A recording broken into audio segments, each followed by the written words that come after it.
ओम शांति। 10 जुलाई 2023 बाप दादा के मधुर महावाक्य हैं। मीठे बच्चे, बाप का राइट हैंड बन, सर्विस का शौक रख, श्रीमत पर पूरा पूरा अटेंशन दो। अखबारों में कोई सर्विस की बात न निकले तो उसे पढ़कर सर्विस में लग जाओ। प्रश्न: बाप का नाम तुम बच्चे कब बाला कर सकेंगे? उत्तर: जब तुम्हारी चलन बड़ी रॉयल और गंभीर होगी। तुम शक्तियों की चाल ऐसी चाहिए जैसे डेल मोरनी तुम्हारे मुख से सदैव रत निकलनी चाहिए, पत्थर नहीं। पत्थर निकालने वाले नाम बदनाम करते हैं, फिर उनका पद भी भ्रष्ट हो जाता है। बाप का बनकर कोई भी विकर्म ना हो, इस बात का पूरा पूरा ध्यान रखना है। गीत: छोड़ भी दे आकाश सिंहासन। ओम शांति। बच्चों ने गीत सुना, याद करते हैं। हे परमपिता परमात्मा, निराकार रूप बदलकर साकार में आ जाओ। वह क्या रूप बदलेगा? ऐसे तो नहीं कहेंगे कि कच्छ मच्छ का रूप बनकर आओ। नहीं, यह है पाप आत्माओं की दुनिया। पुकारते हैं पावन बनाने के लिए। अगर सर्वव्यापी है तो फिर किसको पुकारते हैं? अब यह गीत तो रेडियो में भी बजते हैं, परंतु कोई भी समझते नहीं। अब तुम बच्चियां तो अखबार आदि पढ़ती नहीं हो। भल पढ़ी लिखी है, परंतु अखबार पढ़ने का शौक नहीं। बाकी रहे गोप, उनमें भी कोई कोई को सर्विस का शौक रहता है कि किस रीति अखबार से सर्विस का रास्ता निकाले। ब्राह्मण कुलभूषण है तो बहुत, परंतु उनमें भी कोटों में कोई निकलते हैं जो अखबार में देख फौरन सर्विस करने लग पड़ते हैं। बाबा ने राइट हैंड बनाया है। माताओं को गोप मुश्किल खड़े होते हैं। कोई बिरला यथार्थ रीति से श्रीमत पर अटेंशन देते हैं। यह एक पॉइंट है भ्रष्टाचार और शिष्टाचार की। भ्रष्टाचारी बुलाते हैं कि हे भगवान आओ, आकर शिष्टाचारी बनाओ। सभी भ्रष्टाचारी जरूर हैं। कहा जाता है यथा राजा रानी तथा प्रजा। यथा राजा रानी माना गवर्नमेंट तथा प्रजा माना रेयत। तो बच्चों को समझाया गया है कि भारत सदा श्रेष्ठाचारी था, स्वर्ग था। स्वर्ग में भी अगर भ्रष्टाचारी हो तो उनको स्वर्ग कैसे कहा जाए? स्वर्ग की स्थापना जरूर बाप ही करते होंगे, जिसको ही याद करते हैं। भ्रष्टाचारी ही बुलाते हैं, श्रेष्ठाचारी कब बुलाते नहीं। भारत बड़ा श्रेष्ठाचारी था, स्वर्ग था, अब तो नर्क है। तो नर्क में जरूर भ्रष्टाचारी होंगे। श्रेष्ठाचारी का सबूत दिखाओ। तुम चित्र दिखला सकती हो। बरोबर सतयुग में यथा राजा रानी तथा प्रजा। या लक्ष्मी नारायण देखो श्रेष्ठाचारी थे ना, नाम ही है स्वर्ग। द्वापर में ऐसे श्रेष्ठाचारी राजा रानियों के मंदिर बनाकर पूजा करते हैं, तो जरूर खुद भ्रष्टाचारी हैं। अपने को कहते भी हैं कि हम भ्रष्टाचारी हैं, कामी हैं, क्रोधी, पापी हैं। आप सर्वगुण संपन्न हैं। भारत में भ्रष्टाचारी श्रेष्ठाचारी की महिमा करते हैं। भ्रष्टाचारी राजाओं के पास श्रेष्ठाचारी देवताओं के मंदिर हैं। महिमा गाते रहते हैं, नमन वंदन पूजा करते रहते हैं। बाबा ने समझाया है, धर्म स्थापन करने अर्थ ऊपर से जो आत्माएं आती है वह जरूर सतो प्रधान श्रेष्ठाचारी होंगी। भल माया का राज्य है, परंतु पहले पहले आने वाले जरूर सतो प्रधान होंगे, तब तो उनकी महिमा होती है। फिर सतो रजो तमो में आते हैं। देवताएं भी श्रेष्ठाचारी थे। हर एक को सतो रजो तमो में आना ही है, भ्रष्टाचारी बनना ही है। अखबारों में पढ़ता है कई संस्थाएं हैं जो भ्रष्टाचार को बंद करने का पुरुषार्थ करती हैं। अब श्रेष्ठाचारी देवताओं के मंदिर बनाए पूजा करते आए हैं। आप ही पूज्य श्रेष्ठाचारी थे, फिर आप ही पुजारी भ्रष्टाचारी, फिर पूज्य देवी देवताओं की बैठ पूजा करते हैं। अभी तुम लिख सकती हो कि यथा राजा रानी तथा प्रजा। सतयुग में श्रेष्ठाचारी थे, वाइसलेस वर्ल्ड थी। बाद में फिर कलाएं कम होती हैं। भारत को नीचे आना ही है। यह खेल ही भारत पर है। आधा कल भारत श्रेष्ठाचारी था। सदा एक रस भी नहीं रहते। 16 कला से 14 कला में तो आना ही है। धीरे धीरे कलाएं कम होती जाती है, तमो प्रधान बन पड़ते हैं। बाप कहते हैं जब जब अति भ्रष्टाचार होता है तब मैं आता हूँ। पतित को भ्रष्टाचारी, पावन को श्रेष्ठाचारी कहेंगे। यह तो बिल्कुल समझ की बात है। श्रीमद् भगवत कहा जाता है। श्रीमद् क्या करती है?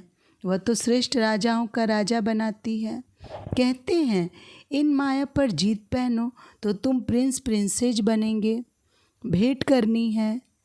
क्राइस्ट से 3000 वर्ष पहले भारत 16 कला संपूर्ण श्रेष्ठाचारी था। भारत सोने की चिड़िया था। यथा राजा रानी तथा प्रजा में सदा सुखी थे। फिर जब से रावण राज्य शुरू होता है तो भ्रष्टाचारी बनने लगते हैं। खुद ही कहते हमारे ऑफिसर्स में भ्रष्टाचार है। राजा रानी तो है नहीं।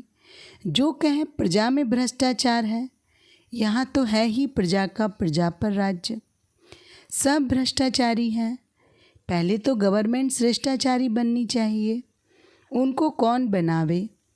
अब तुम गरीब बच्चियाँ ही नंबर 1 श्रेष्ठाचारी बन रही हो। बाप कहते हैं कि मैं आकर सबको श्रेष्ठाचारी बनाता हूँ। ड्रामा अनुसार यह सारा खेल बना हुआ है। फिर भी वही गीता चित्र आदि निकलेंगे। अब बंगाल में काली का मंदिर है। काली माँ का प्राण देते हैं। अब ऐसी काली माँ व चंडिका देवी आई कहाँ से? नाम तो देखो कैसा है। जो भागंती होते हैं वे तो प्रजा में चंडाल बनते हैं, परंतु जो यहाँ रहकर विकर्म आदि करते हैं वे रॉयल घराने के चंडाल बनते हैं। फिर भी पिछाड़ी में उनको ताज पतलून मिल जाती है, क्योंकि यहाँ गोद तो लेते हैं ना। इसलिए चंडिका देवी की पूजा होती है। ज्ञान तो बहुत गुहे है, परंतु कोई धारण करे। जैसे बैरिस्टर कोई तो लाख कमाते, कोई का कोट भी फटा रहता है। यह तो पढ़ाई है बेहद की। बाप ने जो विस्तार में समझाया उसको सार में लाकर 5 मिनट का भाषण बनाए अखबार में डालना चाहिए। यह भी पूछना चाहिए कि भला हिंदू धर्म किसने स्थापन किया? तो बता नहीं सकेंगे। कुछ नहीं जानते। तुम शक्तियों की चलन ऐसी गंभीर होनी चाहिए जैसे डेल मोरनी चलती है।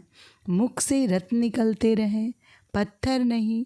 वह तो पत्थर मारेंगे, तुम कभी पत्थर नहीं मारो। नाम बदनाम ना करो। अच्छा, मीठे मीठे सिखी लदे बच्चों प्रति माता पिता बाप दादा का याद प्यार और गुड मॉर्निंग। गुड मॉर्निंग बाप दादा। रूहानी बाप की रूहानी बच्चों को नमस्ते। रात्रि क्लास। यहाँ अच्छे बुरे मनुष्य हैं। सतयुग में ऐसे अक्षर नहीं निकलेंगे। बुरा व पापात्मा अक्षर नहीं निकलेगा। वहाँ है वाइसलेस वर्ल्ड। बच्चे जानते हैं हम विश्व के मालिक थे। यह भारत जो देवी देवताओं का राजस्थान था अब पुराना है। मनुष्य नहीं जानते हैं यह है संगम युग। अब यहाँ से लंगर उठाया हुआ है। हम इस दुनिया से पार जाते हैं। खिवैया है ना, नैया को पार ले जाते हैं। बच्चों की बुद्धि में है बहुत धक्के खाए हैं।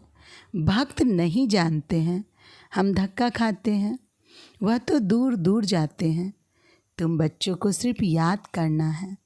ऐसे नहीं कि हम याद करते थक जाते हैं, परंतु माया विघ्न डालती है। आत्मा ही परमात्मा की आशिक होती है, यह कोई नहीं जानते। परमात्मा मासुक है, तो बच्चों में भी कोई बहुत आशिक है। मासुक को याद करते हैं। पुरुषार्थ करना है, हम निरंतर याद करते रहें। सिमरन अक्षर भी भक्ति मार्ग का है। हम बाबा को याद करते हैं। प्रवृत्ति मार्ग का अक्षर है याद। बहुत मीठा भी है। कहते हैं हम भूल जाते हैं। अरे बच्चा का थोड़ी ही सकता है कि हम बाप को भूल जाते हैं। याद तो बहुत अच्छी है। अपने से बातें करनी चाहिए।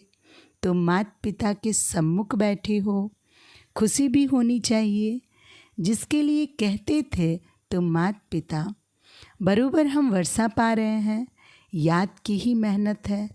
तुम्हारी बहुत आमदनी है, बहुत बड़ी प्राप्ति है। सिर्फ चुप रहकर याद करना है। अच्छा, दूसरी पॉइंट, तुम ब्राह्मण बच्चों बिगर किसको भी यह पता नहीं कि संगम युग कब होता है। इस कल्प के संगम युग की महिमा बहुत है। बाप आकर राजयोग सिखलाते हैं। सतयुग के लिए तो जरूर संगम युग ही आएगा। है भी मनुष्य, उनमें कोई कनिष्ठ कोई उत्तम है। उनके आगे महिमा गाते हैं। आप पुरुषोत्तम हो, हम कनिष्ठ हैं। आप ही बताते हैं कि मैं ऐसे हूँ ऐसे हूँ। अभी इस पुरुषोत्तम संगम युग को तुम ब्राह्मणों बिगर कोई भी नहीं जानते। इनकी एडवर्टाइज कैसे करें जो मनुष्यों को पता पड़े। संगम युग पर भगवान ही आकर राजयोग सिखलाते हैं।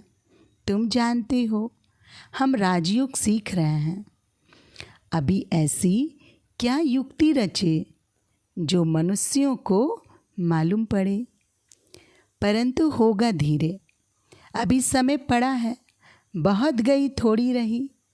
हम कहते हैं तो मनुष्य जल्दी पुरुषार्थ करे, नहीं तो ज्ञान सेकंड में मिलता है, जिससे तुम उसी समय सेकंड में जीवन मुक्ति पा लेंगे। परंतु तुम्हारे सिर पर आधा कल्प के पाप हैं, वह थोड़ी सेकंड में कटेंगे। इसमें तो टाइम लगता है। मनुष्य समझते अभी तो समय पड़ा है। अभी हम ब्रह्मा कुमारियों के पास क्यों जाएं? तकदीर में नहीं है तो लिटरेचर से भी उल्टा उठा लेते हैं। तुम समझते हो यह पुरुषोत्तम बनने का युग है। हीरे जैसा गायन है ना, फिर कम हो जाता है। गोल्डन एज, सिल्वर एज यह संगम युग है। डायमंड एज, सतयुग है गोल्डन एज। यह तुम जानते हो। स्वर्ग से भी यह संगम अच्छा है। हीरे जैसा जन्म है। अमर लोक का गायन है ना, फिर कम होता जाता है। तो यह भी लिख सकते हो पुरुषोत्तम संगम युग है डायमंड, सतयुग है गोल्डन, त्रेता है सिल्वर। यह भी तुम समझा सकते हो। संगम पर ही हम मनुष्य से देवता बनते हैं। 8 रत्नों की अंगूठी बनाते हैं तो डायमंड को बीच में रखा जाता है। संगम का शो होता है। संगम युग है ही हीरे जैसा। हीरे का मान संगम युग पर है। योग आदि सिखलाते हैं जिसको स्पिरिचुअल योग कहते हैं, परंतु स्पिरिचुअल तो फादर ही है। रूहानी फादर और रूहानी नॉलेज संगम पर ही मिलती है। मनुष्य जिसमें दे अहंकार है वह इतनी जल्दी कैसे मानेंगे। गरीब आदि को समझाया जाता है तो यह भी लिखना है संगम युग इज डायमंड। उनकी आयु इतनी, सतयुग गोल्डन एज तो उनकी भी आयु इतनी। शास्त्रों में भी स्वास्तिका निकालते हैं। तो तुम बच्चों को भी ये याद रहे तो कितनी खुशी रहनी चाहिए। स्टूडेंट को खुशी होती है ना। Student life is the best life. यह तो सोर्स ऑफ इनकम है। यह है मनुष्य देवता बनने की पाठशाला। देवताएं तो विश्व के मालिक थे, यह भी तुमको मालूम है, तो अतः खुशी होनी चाहिए। इसलिए गायन है, अति इंद्रिय सुख गोपी वल्लभ के गोप गोपियों से पूछो। टीचर अंत तक पढ़ाते हैं तो उनको अंत तक याद करना चाहिए। भगवान पढ़ाते हैं और फिर भगवान साथ भी ले जाएंगे। पुकारते भी हैं, लिबरेटर, गाइड, दुख से छुड़ाओ। सतयुग में दुख होता ही नहीं। कहते हैं विश्व में शांति हो। बोलो आगे कब थी? वह कौन सा युग था? किसको पता नहीं है। राम राज्य सतयुग, रावण राज्य कलयुग। यह तो जानते हो ना। बच्चों को अनुभव सुनाना चाहिए। बस क्या सुनाओ दिल की बात। बेहद का बाप बेहद की बादशाही देने वाला मिला, और क्या अनुभव सुनाऊं? और कोई बात ही नहीं। इस जैसी खुशी और कोई होती ही नहीं। कभी भी किसी से रूठकर वास्तव में घर में नहीं बैठना चाहिए। यह जैसे अपनी तकदीर से रूठना है। पढ़ाई से रूठा तो क्या सीखेंगे? बाप को पढ़ाना ही है ब्रह्मा द्वारा, तो एक दो से कभी रूठना नहीं चाहिए। यह है माया यज्ञ में असुरों के विघ्न तो पढ़ते हैं ना। अच्छा, मीठे मीठे रूहानी बच्चों प्रति बाप व दादा का याद प्यार गुड नाइट। रूहानी बच्चों को रूहानी बाप की नमस्ते। हम रूहानी बच्चों की रूहानी बाप को नमस्ते। धारणा के लिए मुख्य सार, पहली पॉइंट, श्रीमत पर श्रेष्ठाचारी बनकर श्रेष्ठाचारी बनाने की सेवा करनी है। कोई ऐसी चलन नहीं चलनी जिससे नाम बदनाम हो। मुख से सदा रत्न निकलने हैं, पत्थर नहीं। दूसरी पॉइंट, बेहद की गूढ़ पढ़ाई को विस्तार से सुनते उसे सार में समाकर दूसरों की सेवा करनी है। श्रीमत पर पूरा पूरा अटेंशन देना है। वरदान है आज का, अपने कर्म और स्थिति द्वारा ब्रह्मा बाप को अस्पष्ट दिखाने वाले मास्टर ब्रह्मा भव। स्पष्टीकरण है, जैसे ब्रह्मा बाप का निजी संस्कार था, पहले आप। कोई भी स्थान में पहले बच्चे, हर बात में बच्चों को अपने से आगे रखा, लेकिन कहने मात्र नहीं, शुभ चिंतक की भावना से। उसने किया तो भी बाप की सेवा, मैंने किया तो भी बाप की सेवा। मैं आगे बढ़ूं नहीं, दूसरों को आगे बढ़ाकर आगे बढ़ो। जब यह भावना हर एक में आएगी तब कहेंगे मास्टर ब्रह्मा। फिर ऐसा कोई नहीं कहेगा कि हमने ब्रह्मा बाप को नहीं देखा। आपके कर्म, आपकी स्थिति ब्रह्मा बाप को स्पष्ट दिखाए। स्लोगन है आज का, एकाग्रता के दृढ़ संकल्प से सागर के तले में चले जाओ तो अनुभव के हीरे मोती प्राप्त होंगे। अच्छा, ओम शांति।